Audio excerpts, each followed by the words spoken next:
serait plus belle la vie, une série inimitable, avec l'huile d'olive Puget, depuis 150 ans. Tu vas aller dans une famille d'accueil. Qu'est-ce que je vais faire d'une famille? Je te présente Mario. Je te présente Charlotte, ma grande fille. Là, je vais t'aider. Sa mère fait des tentatives de suicide. Le dîner est prêt, on passe à table. Non merci, j'ai pas faim. Pas facile pour une ado. J'ai l'impression qu'elle m'aime pas beaucoup, Fred. On va te trouver séduisant, mais ça la met mal à l'aise. Tu crois? Mais non! Oh, c'est malin. Petit à petit, Charlotte va devenir sa complice. Fred. Complice d'un dangereux secret. Fred. Ce genre de secret qui peut coûter la vie. La grande fille indépendante est plus fragile qu'elle ne paraît. Charlotte, Quoi? il y a quelque chose que je devrais savoir? Maman? Comment Virginie Lemoine va-t-elle briser la loi du silence? Samedi à 20h50 sur France 3.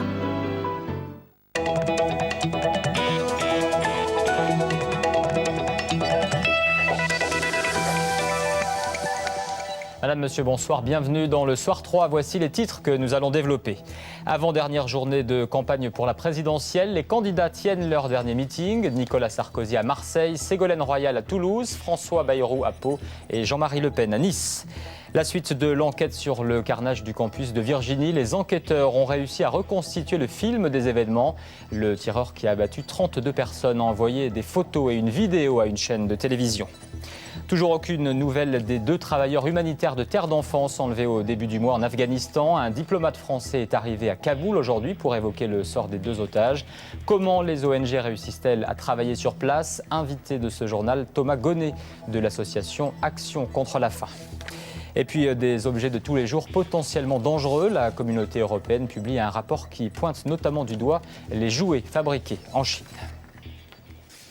Pour les candidats, c'est donc ce soir la toute dernière ligne droite. Les derniers meetings à maintenant 3 jours du scrutin. Jean-Marie Le Pen achève sa campagne à Nice, où il était arrivé en tête au premier tour il y a 5 ans. Le président du Front National paraît certain de renouveler son exploit de 2002. Jennifer Alberts, Philippe Lagone. Il est en terre conquise pour ce dernier meeting avant le premier tour. Un premier tour que Jean-Marie Le Pen est plus sûr que jamais d'avoir déjà gagné. Allure de vainqueur, Guy Goguenard, le candidat FN s'amuse. Sa cible favorite, c'est toujours Nicolas Sarkozy et ses œillades à l'électorat FN. Il a dit par ailleurs ne pas attendre d'appel téléphonique de Jean-Marie Le Pen entre les 2 tours. Il a raison d'ailleurs. Il a dit, mais avec un cynisme étonnant ou alors une naïveté pyramidale. Ce n'est pas Le Pen qui m'intéresse, c'est son électorat. Oui, nous avons cette habitude et on sait qu'on veut bien de nos voix mais pas de nos gueules. Il n'épargne pas non plus les autres candidats. Ségolène Royal, le socialisme à visage câlin. François Bayrou, l'inventeur de la quadrature du centre. Jean-Marie Le Pen fait son show et ne ménage aucune susceptibilité, même si on l'a connu plus violent dans ses propos. Il semble presque ravi que cette campagne 2007 se soit faite, selon lui, sur ses idées, interpellant sur le sujet les candidats. Vous avez encore l'audace aujourd'hui de vous présenter au suffrage du peuple souverain, portant de surcroît en bandoulière les idées des autres. Oui, mesdames et messieurs, 30 ans de critiques, de mépris, de caricatures de mes idées pour finalement les reprendre aujourd'hui in extenso et sans vergogne. Le premier tour apparaît comme une simple formalité pour le candidat du Front National, même si un dernier sondage le crédite de 13% des intentions de vote, loin derrière Ségolène Royal et Nicolas Sarkozy. Ultime meeting également ce soir pour Nicolas Sarkozy. Le candidat UMP avait choisi une autre ville du Sud, Marseille. S'il est élu, il affirme vouloir interdire la pratique des parachutes dorés. Il a également dénoncé les attaques virulentes de ses adversaires. Je vous propose de l'écouter. Quand des candidats n'ont pas d'idées, quand ils n'ont pas d'arguments, quand ils n'ont aucune conviction, quand ils croient en rien et que de surcroît ils ne travaillent pas, alors ils n'ont pas d'autre recours que l'insulte, le mensonge et l'insinuation. Je ne crois pas que les Français seront dupes de tels comportements et de telles pratiques. Mais l'important, au fond, n'est pas là. L'important est dans le lien mystérieux qui se tisse avec le peuple de France. À gauche, à présent, Ségolène Royal était entourée de José Luis Zapatero et de Daniel Mitterrand pour son meeting de Toulouse. La candidate socialiste a dit vouloir une France apaisée, ayant confiance en elle. Elle a lancé un nouvel appel à la mobilisation. On écoute Ségolène Royal. Je vous demande à ceux et celles qui hésitent, pensez-vous, oui ou non, qu'il est possible de réformer la France sans la brutaliser? Alors si vous pensez tout cela, si vous vous rassemblez sur ces valeurs, alors je vous lance un appel. Venez voter, soyez très nombreux dès dimanche prochain pour dire quelles valeurs et quel visage vous voulez donner à la France. Présidentielle toujours avec à présent les autres faits marquants de ces dernières heures de campagne. Marie-Georges Buffet était à Marseille, Arlette Laguille à Nantes, Philippe de Villiers à Avignon et François Bayrou à Pau. Soirée de campagne avec Béatrice Gelot. La grosse colère de François Bayrou. En déplacement à Pau, il s'est dit révolté par l'éditorial du Monde. Le quotidien appelle à un second tour Royal Sarkozy. Je voudrais savoir de quel droit, quel titre, quel service M. Colombani a rendu à la France, quel résultat il a obtenu dans sa vie pour se permettre de dire impératif démocratique, il faut voter Sarkozy Royal et pas pour François Bayrou qui est, j'imagine, un ennemi de la démocratie française. Une ovation pour Arlette Laguille. Nantes a fêté dignement son dernier meeting de campagne. Elle avait dit qu'elle ne serait pas émue, pourtant son visage trahissait le contraire. La candidate de lutte ouvrière participe à sa 6e et dernière élection présidentielle.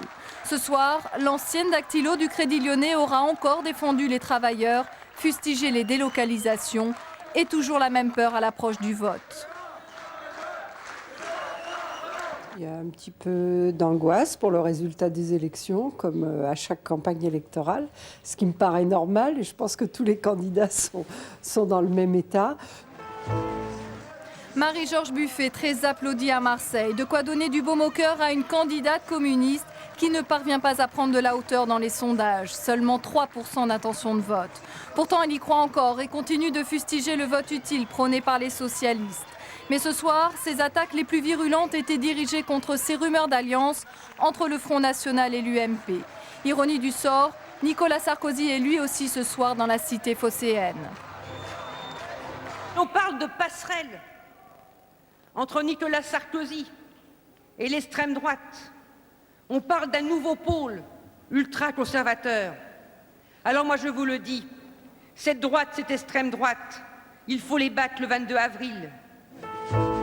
Philippe de Villiers était venu chercher du réconfort en terre amie dans le Vaucluse, une terre où l'électorat de droite est bien ancré.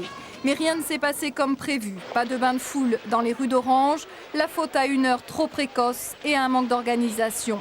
Les tracts n'avaient pas été distribués, les militants pas prévenus de sa visite. Son dernier meeting se passait à quelques kilomètres de là, à Avignon. Devant 500 personnes, le vicomte vendéen a déroulé un discours bien rodé. La lutte contre l'immigration, contre l'islamisation de la France, la promotion du patriotisme. À son tour, il apprenait le vote de conviction au premier tour. Philippe de Villiers, qui se dit victime des sondages et des médias dans cette campagne. Une campagne électorale, ça creuse. Alors avant un meeting, Gérard Chivardi et son équipe s'organisent un petit pique-nique. À 3 jours du premier tour, le candidat de maire est le dernier de la classe avec 0,5% d'intention de vote. Et toujours le même message, la rupture avec l'Europe et la défense des services publics dans le monde rural, comme la Poste. Il faut laisser aux communes de calculer le temps d'ouverture. Nous sommes les garants et les meilleurs gérants de l'argent public. Qu'on nous laisse avec nos 10 habitants de la commune voir dans leur intérêt les heures et les jours d'ouverture. Dès lundi, le candidat redeviendra maçon. Comment les Français vivent-ils cette campagne? Suite de notre série de reportages avec ce soir les habitants des zones rurales. Leur principale préoccupation est le maintien des services publics et beaucoup ont le sentiment de ne pas être entendus par les candidats. Reportage dans la Creuse, l'un des départements les moins peuplés de France. Hervé Guéquière, Michel Anglade.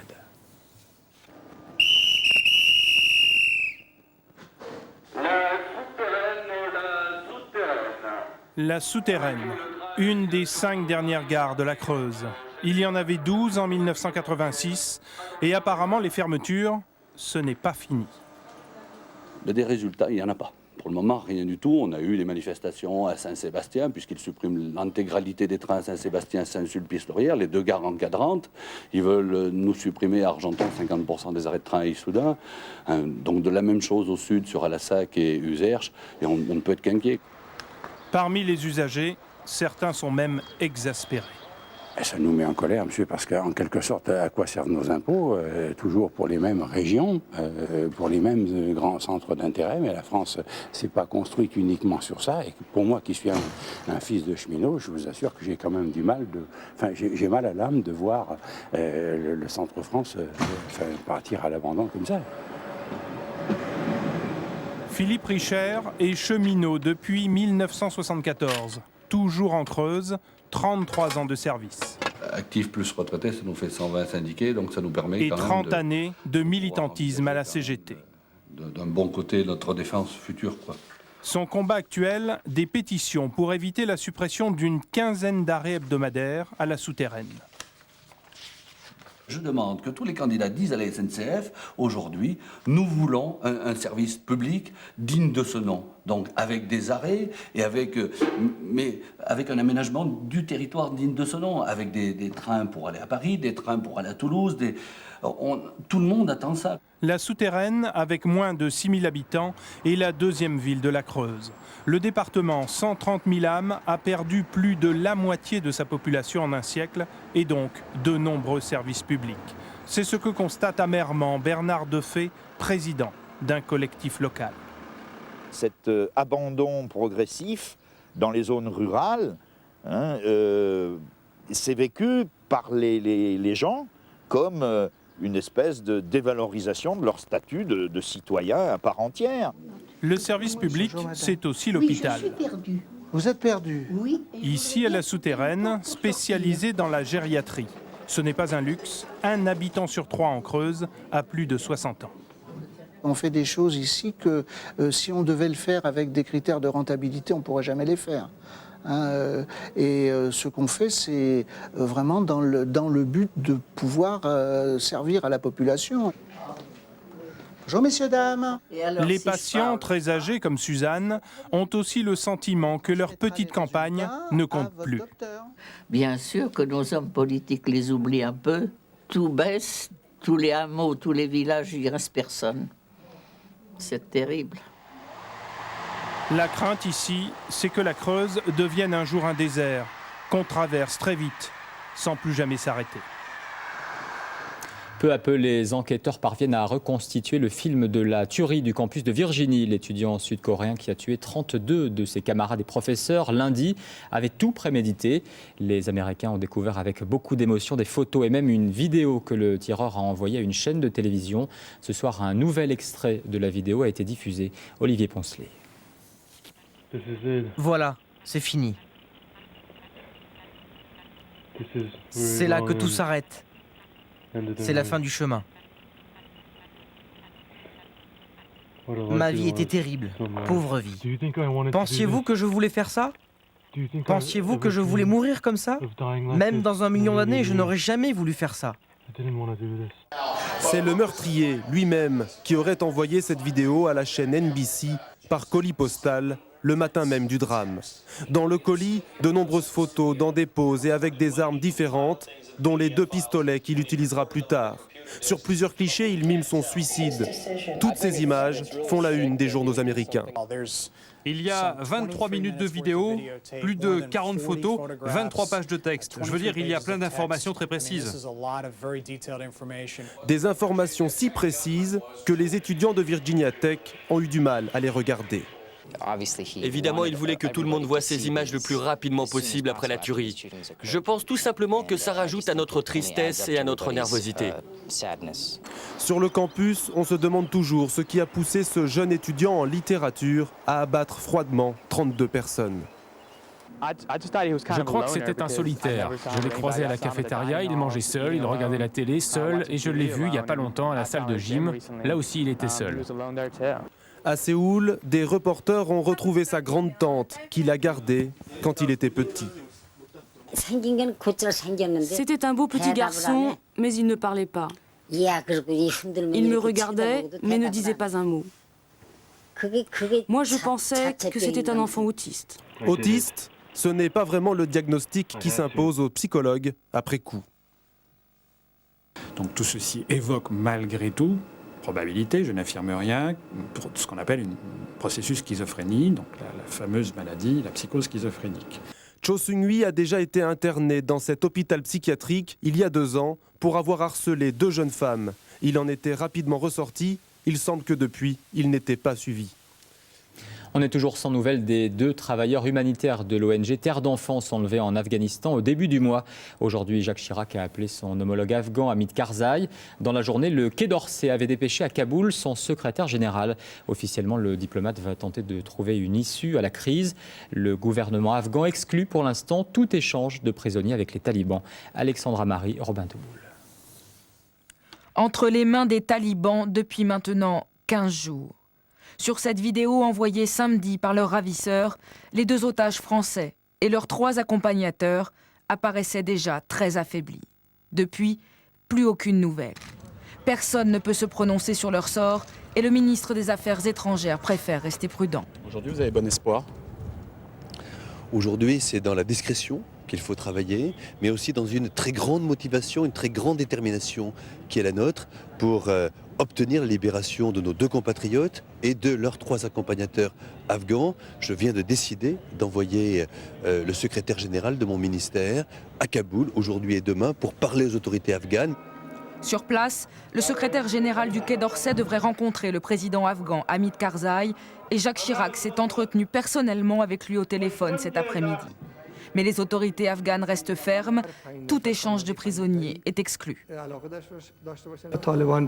Les talibans sont des criminels et s'en remettre à la logique des échanges d'otages contre des prisonniers ne serait pas dans l'intérêt de la paix dans notre pays. De leur côté, les talibans demandent au gouvernement afghan d'entrer en contact avec eux. Ils affirment ne pas avoir pris de décision quant au sort des 5 otages enlevés à Zaranj, au sud-est de l'Afghanistan. Dans l'incertitude, l'association Terre d'Enfance tente de faire preuve de discrétion. Tout ce qu'on peut faire aujourd'hui, c'est garder cette discrétion, cet engagement auprès des autorités compétentes qui travaillent très activement pour aboutir à leur libération. Depuis cette interview, le président de l'association ne s'est plus exprimé. Un silence de rigueur dans ce genre d'affaires où chaque mot compte. Sans détour, je reçois Thomas Gonnet de l'association Action contre la faim. Bonsoir. Bonsoir. Ça fait maintenant près de 3 semaines que les humanitaires ont été enlevés. La France envoie aujourd'hui un diplomate sur place. Ça vous paraît normal ce délai ?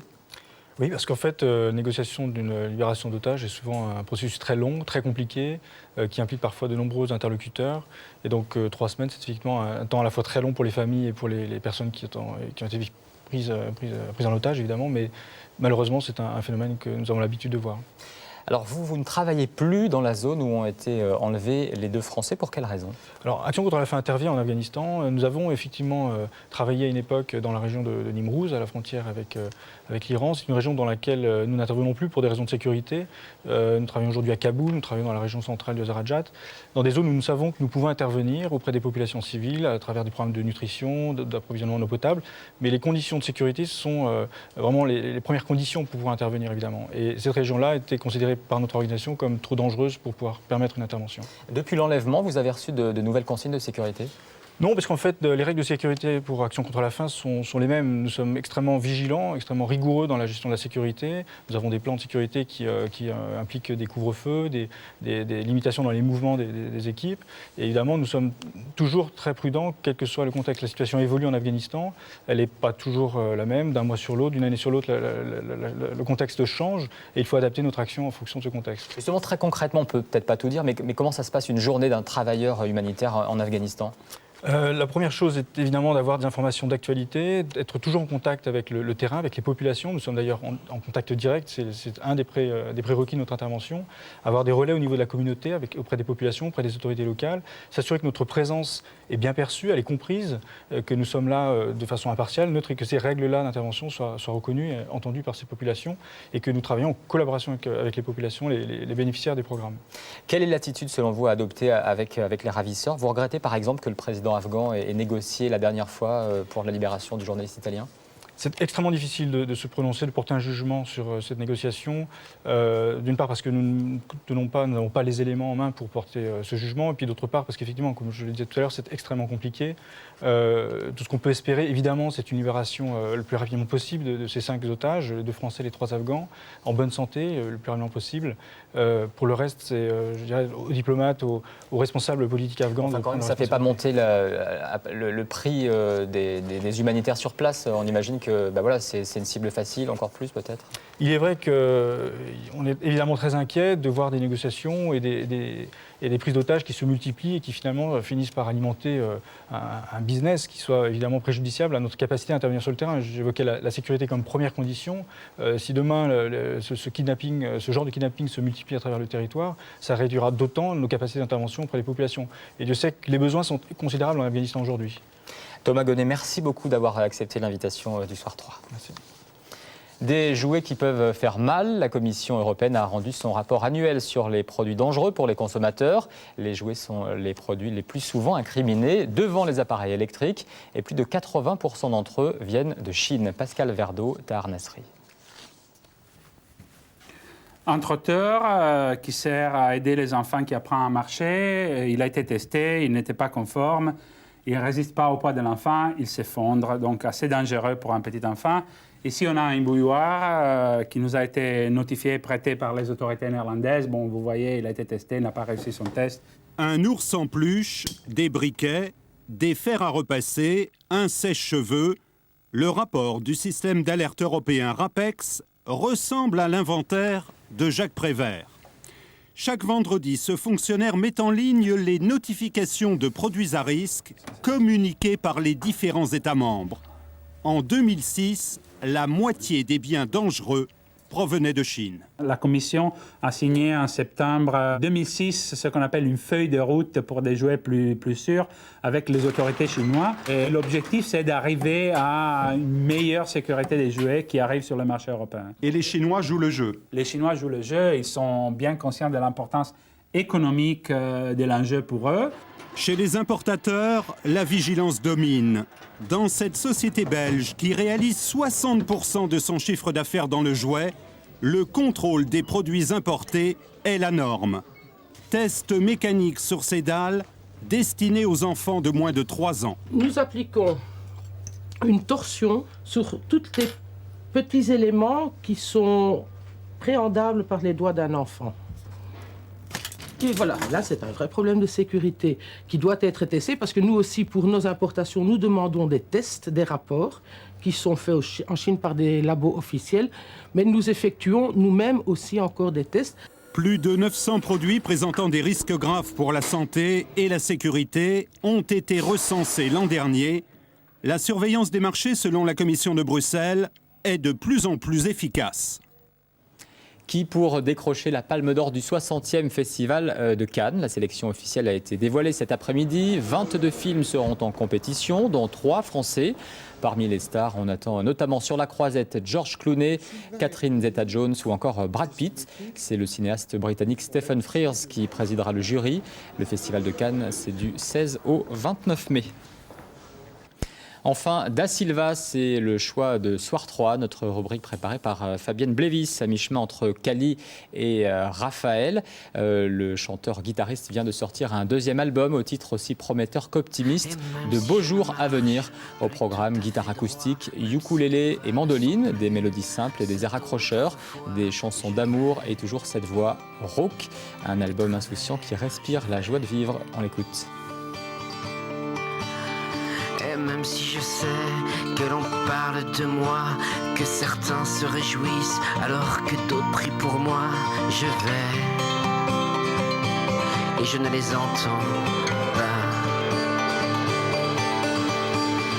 Du courage, qu'on monte la fièvre et l'orage. Da Silva, le choix de Soir 3. C'est la fin de cette édition. Merci de l'avoir suivi. Dans un instant, En cas de malheur, avec Jean Gabin et Brigitte Bardot. Demain, le 12-13, ce sera avec Francis Letellier. Excellente fin de soirée. Bonsoir.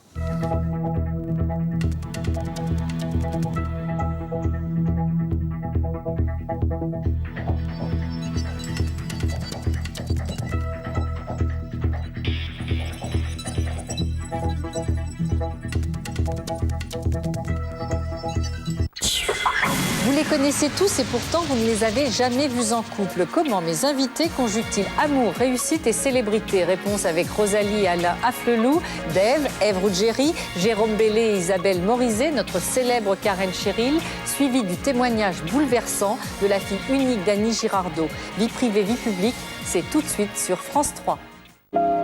Francesca, Hein? Clint Eastwood. vous allez bien? Meryl Streep. Oui. Francesca, Quoi? nous ne faisons rien de mal, vous savez. Comment ne pas passer à côté de l'essentiel? Sur la route de Madison, mardi sur France 3. Thalassa vous invite dans la baie de Cannes, au pays des grands yachts, à la découverte des îles de l'Érins. Sainte-Marguerite et Saint-Honorat, 2 îles nature, 2 perles de la Méditerranée. Nous partirons aussi en Asie, dans le golfe de Siam, l'histoire d'une île cambodgienne victime de sa proximité avec le puissant voisin thaïlandais. Et puis, nous voguerons à l'aventure avec une famille qui a choisi de prendre le large. Un couple et 5 enfants qui larguent les amarres, traversent l'Atlantique et défient le Cap Horn. Un roman familial, une expérience émouvante, une leçon de choses, grandeur nature. Thalassa depuis la baie de Cannes, aux îles de l'Érins, c'est demain à 20h55 sur France 3. Retrouvez Vie privée, vie publique sur France 3 avec Perfect Fit, nutrition pour chat.